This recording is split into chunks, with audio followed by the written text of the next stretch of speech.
अस्सलाम वालेकुम। आज हम पढ़ेंगे बायोमैकेनिक्स। सवाल नंबर 1 है, biomechanics is the application of mechanical principle to living organism. ये हमें कहा था ग्रीक वालों ने, the study of mechanics of the movement of living organism, यानी हरकत, लिविंग ऑर्गेनिज्म की हरकत जो है, ये कार्ल निकोलस ने इसकी तारीफ़ की थी।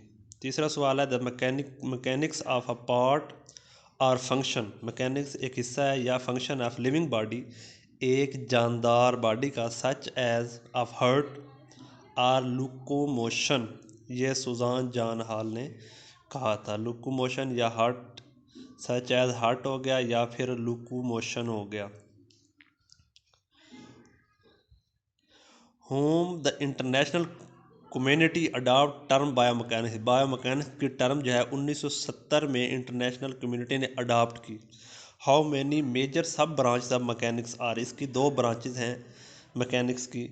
तो कौन कौन सी ब्रांच है? पहला स्टैटिक्स, दूसरा है dynamics. A branch of mechanics is the study of systems that are in a state of constant motion. Constant एक ही जगह पर अगर आप की बॉडी रहती है तो वो आपकी स्टैटिक्स है।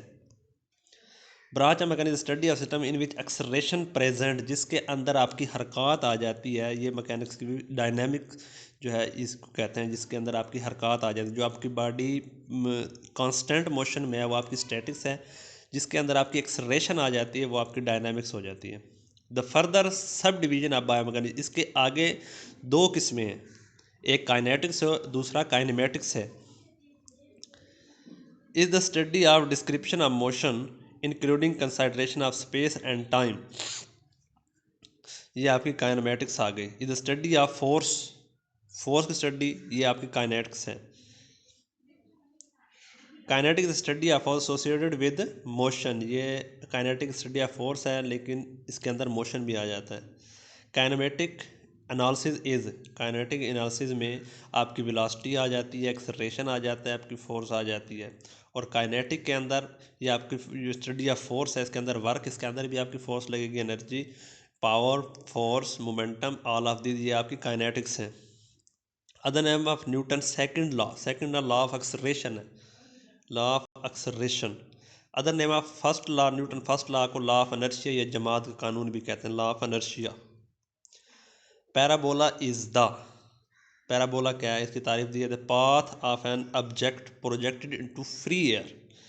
The path of an object projected into free air, यानी इसके अंदर कोई आपकी रुकावट नहीं होगी, किसी किस्म की ज़मीन की कशिश नहीं होगी, फ्री एयर में आप अब किसी चीज़ को आप ऊपर कर सकते हो। अक्सर किताबों में ये गलत लिखा होता है। The direction of horizontal plan, horizontal plan की डायरेक्शन क्या होती है? ये ट्रांसवर्स एक्सिस होता है, ट्रांसफर एक्सिस इसकी direction. Other name of Newton third law. अब फर्स्ट लॉ आपने लॉ ऑफ इनर्शिया है, सेकंड लॉ ऑफ एक्सेलरेशन है, और थर्ड लॉ जो है वो लॉ ऑफ रिएक्शन है। That was a very good jump after watching the performance of a standing long jump and the observer might that.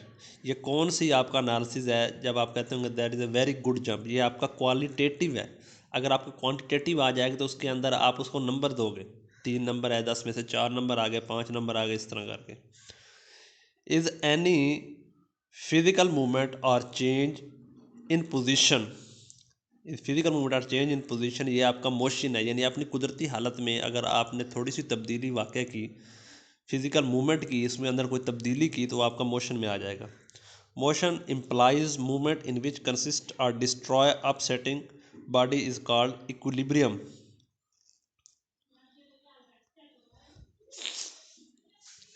Is required to start body in motion, वो क्या चीज़ है जो आपको motion में आपकी body को start करती है? वो आपकी फोर्स लगती है, तभी जाकर जो आप अपने किसी चीज़ को अगर धक्का दे सकते हो वो मोशन में आ सकती है, और आप उसे स्लो भी कर सकते हो।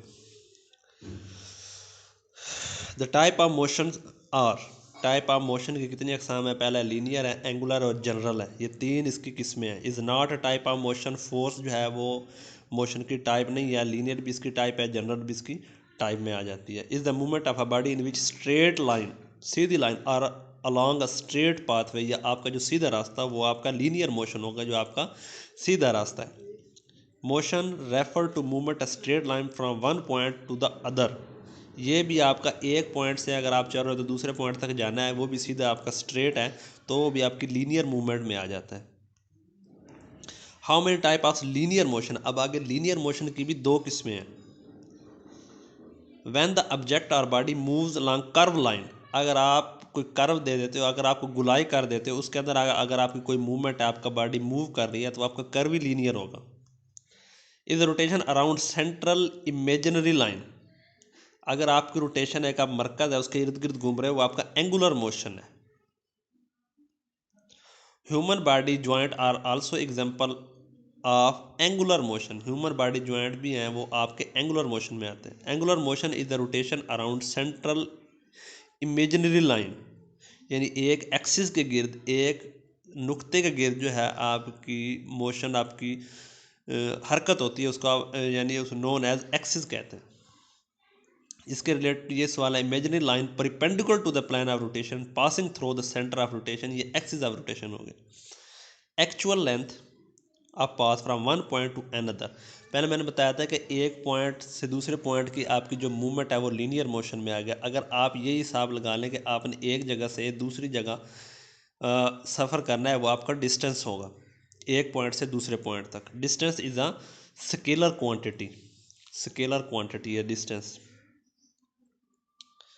A movement of a body which from one point to another point in specified direction, अब इन दोनों में फ़र्क ये है, ये डिस्प्लेसमेंट हो गया और वो डिस्टेंस। डिस्टेंस और डिस्प्लेसमेंट फ़र्क ये है कि एक पॉइंट से दूसरे पॉइंट तक इसमें कोई स्पेसिफिक डायरेक्शन नहीं दी गई कि आपने यहाँ से लेकर वहाँ तक जाना है, इसमें कोई स्पेसिफिक डायरेक्शन नहीं है।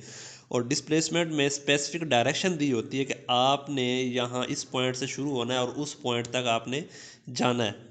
ये आप इसका दूसरा मतलब ये ना, शॉर्टकट जो रास्ता होता है वो आपका डिस्प्लेसमेंट होता है, वो स्पेसिफिक होता है, वो उसी पॉइंट पर जाकर जो है वो रुकता है। Displacement is a vector quantity, अब ये वेक्टर क्वांटिटी है, इसके अंदर आपकी मैग्नीट्यूड भी आ गया और डायरेक्शन भी आ गई। इसके अंदर दो आपकी क्वालिटी आ गई, मैग्नीट्यूड भी और डायरेक्शन भी, तो ये वेक्टर बन गया। उसके अंदर सिर्फ मैग्नीट्यूड था, उसका सिर्फ मूवमेंट थी, तो वो सिर्फ आपका स्केलर है। Speed is a scalar quantity, speed भी स्केलर क्वांटिटी में आती है। Is the distance travel by the time taken to cover, ये आपकी स्पीड है। Is the distance travel by the time taken, अगर आप सफ़र कर रहे हो, आपको डिस्टेंस तय कर रहे हो, उसके अंदर आपका टाइम लगता है, तो वो आपकी स्पीड है। टाइम के साथ आप उसको कवर करते हो। The rate of change in location, जब आप अपनी लोकेशन आप तब्दील करते हैं तो वो आपकी वेलोसिटी हो जाती है। Relation to the dimension and weight of body segment is called anthropometric, are use, इसकी दूसरी तारीफ ये है कि are use to assess the size shape and composition of the human body. ये इसके एंथ्रोपोमेट्रिक ये भी है कि relation to the dimension and weight of the body के इसके रिलेटेड होती है, और ये क्या है, इसके size shape and composition of the human body के लिए भी असेस की जाती है। Static is the branch of biomechanics, पहले मैंने बताया था कि बायोमैकेनिक्स की दो ब्रांच हैं, स्टैटिक्स है और डायनामिक है। इसमें यही पूछा गया, static the branch of biomechanics we deal with the system in constant motion, constant, वही बात पीछे वाली तारीफ आ गई। The study of human movement, human movement की जो आप स्टडी करते हो वो आपकी काइनेसियोलॉजी कहलाती है। इस branch of physics that analysis the action of force on particles and mechanical system, ये आपकी बायोमैकेनिक्स की तारीफ है। The branch of physics that analysis the action of force on particles and mechanical system, ये आपकी बायोमैकेनिक्स की तारीफ है। The rate of change in linear velocity, the rate of change in velocity, अगर वेलोसिटी के अंदर आप आपको चेंज करना चाहते हो तो वो आपकी क्या होगी, एक्सेलरेशन होगी। जब आप वेलोसिटी के अंदर चेंज करोगे तो आपका जिस्म जो है वह मूव करेगा, तो इसलिए वो आपका एक्सेलरेशन में आ गया। अगर एक पत्थर को आपने धक्का देना है तो उसके अंदर आपकी फोर्स लगेगी, और उसकी एक्सेलरेशन जब आप धक्का दोगे फोर्स ज़्यादा लगेगी तो वो ज़्यादा दूर जाएगा, उसकी वेलोसिटी तब्दील हो जाएगी। Since the velocity is change bye a constant amount, जब वेलोसिटी जो है कांस्टेंट अमाउंट के साथ चेंज हो रही है तो ईच डायरेक्शन इज कॉल्ड, उसकी डायरेक्शन जो है वो कांस्टेंट होगी। Since the velocity change bye a constant amount, यानी आप सिर्फ आप वेलोसिटी जो है वो चेंज कर रहे हो कांस्टेंटली, तो आपकी एक्सेलरेशन भी कांस्टेंट होगी। अगर आपकी वेलोसिटी जो है मूव कर रही है तो फिर आपकी कांस्टेंट एक्सेलरेशन नहीं होगी, फिर आपकी लीनियर एक्सेलरेशन होगी।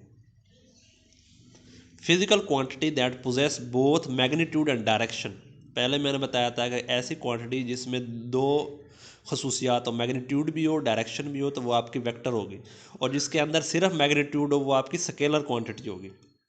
Why do we feel the need of the study of biomechanics, हम क्यों महसूस करते हैं कि हम बायोमैकेनिक्स की तालीम हासिल करें या उसकी स्टडी करें? इसका जवाब यह है कि टू एड्रेस प्रॉब्लम, ये हमें बताती है प्रॉब्लम किसके related, human health and performance, कि इसकी हेल्थ के प्रॉब्लम के बारे में और इसकी परफॉर्मेंस के बारे में, कि बताते हैं कि हमें यहाँ पर इसके परफॉर्मेंस में कमी है, तो वो बायोमैकेनिक्स का इस्तेमाल कर उसकी परफॉर्मेंस को बेहतर बनाते हैं। Physical quantity that is completely describe by its magnitude, पहले मैंने बता दिया, पीपीएससी 2018 में भी सवाल आया हुआ है। फिजिकल क्वांटिटी कौन सी क्वांटिटी होती है जो सिर्फ जो है वो मैग्नीट्यूड के बारे में उसे बताती है, मैग्नीट्यूड उसके अंदर होता है, हरकत होती है वो आपकी स्केलर है। मैंने पहले बताया था कि आपका डिस्टेंस और स्पीड जो है वो स्केलर क्वांटिटी में आता है, और आपका डिस्प्लेसमेंट जो है वो वेक्टर क्वांटिटी में आता है। Is the rate of change in linear velocity, अगर आप लीनियर वेलोसिटी में कोई चेंज करना चाहते हो व्हेन एक्सेलरेशन इज जीरो, और एक्सेलरेशन जीरो हो जाता है, लीनियर वेलोसिटी में चेंज होता है और एक्सेलरेशन जीरो होता है, वेलोसिटी इज कांस्टेंट और वेलोसिटी कांस्टेंट होती है, ये आपका लीनियर एक्सेलरेशन होगा, ये लीनियर एक्सेलरेशन की तारीफ है। Is the rate of change in linear velocity, is the rate of change in linear velocity when acceleration is zero, velocity is constant, यानी एक्सेलरेशन जब वेलोसिटी कांस्टेंट होगी तो हम हमेशा जो है वो कांस्टेंट एक्सेलरेशन होगा और कांस्टेंट वेलोसिटी होगी। अगर मूव कर रही है वेलोसिटी तो आपकी एक्सेलरेशन जो है वो लीनियर हो जाएगा। The normal force per unit area, जब आप थोड़ी सी फोर्स जो है, अगर आप सिलेंडर है, सिलेंडर के आप ऊपर पैप रख के जो है वो थोड़ी सी आप उसमें फोर्स डालते हो तो वो आपका प्रेशर हो गया। द फ्लूइड मैकेनिक्स, अब फ्लूइड मैकेनिक्स क्या है? The study of how fluid move when force act on them, कि कैसे एक फ्लूइड जो है वो मूव करता है जब उस पर कोई फोर्स असरअंदाज होती है। The study of fluid in motion, जब फ्लूइड जो है मोशन में हो या चल रहा हो तो उसे हम डायनेमिक फ्लूइड कहते हैं, अगर कांस्टेंट हो तो फिर उसको स्टैटिक फ्लूइड कहते हैं। रेस्ट वाली पोजीशन में वो खड़ा हो एक जगह पर फ्लूइड तो उसे हम स्टैटिक कहेंगे। Is the quantity describe fluid resistance, fluid resistant to flow, तो यह हमें विस्कोसिटी होगी। The quantity that describe a fluid resistance, a fluid resistance to flow, ये आपकी विस्कोसिटी होगी। The quantity that describe a fluid resistance to flow, ये आपकी viscosity है।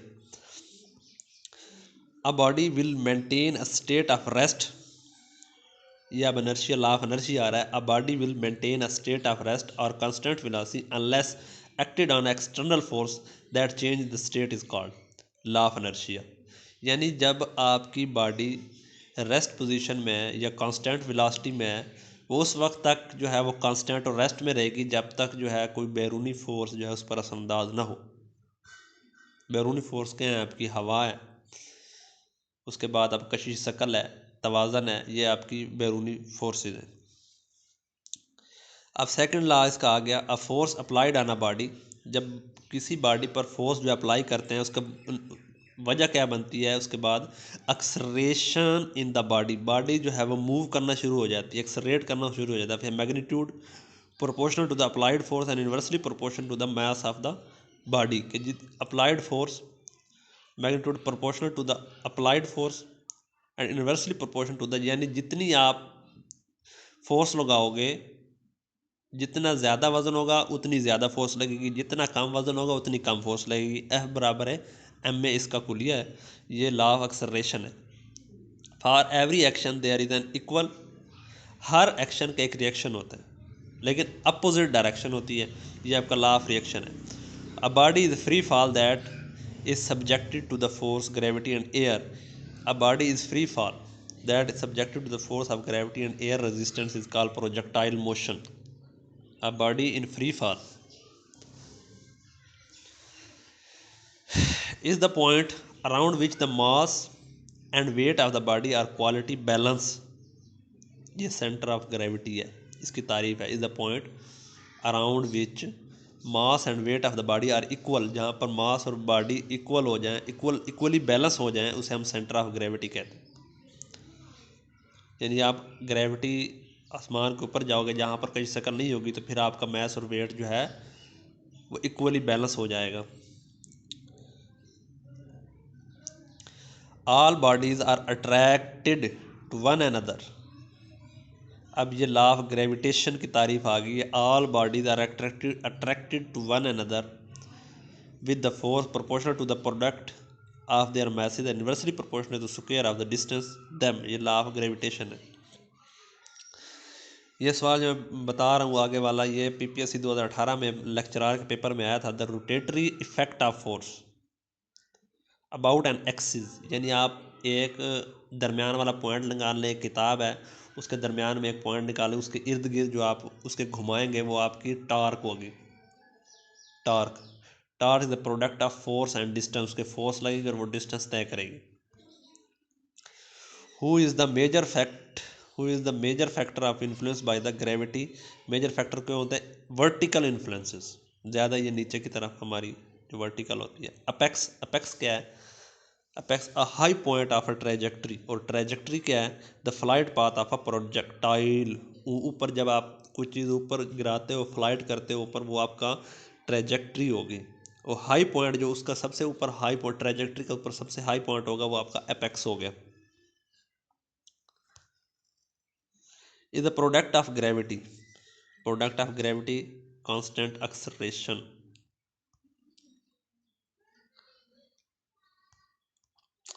In real life when air resistant effect on the bodies. In real life when air resistant effect on bodies, जब हवा जो है आपकी बॉडी पर असरअंदाज होती है तो क्या होता है रियल लाइफ में? The air resistant effect the horizontal component of projectile velocity. Horizontal, ये याद रखना है।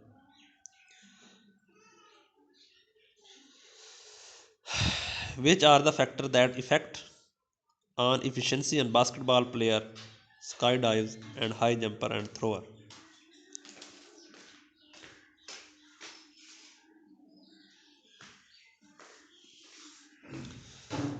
Which factor that affect on efficiency and basketball player? कौन से फैक्टर इफेक्ट करते हैं बास्केटबॉल प्लेयर पे, स्काई डाइवर्स और हाई जंपर एंड थ्रोअर पे? इस पे आपकी ग्रेविटी और एयर रेजिस्टेंस सबसे ज़्यादा जो है इस पर असरअंदाज होते हैं। ये आज के लिए इतनी काफ़ी है। अल्लाह हाफिज़, अस्सलाम वालेकुम।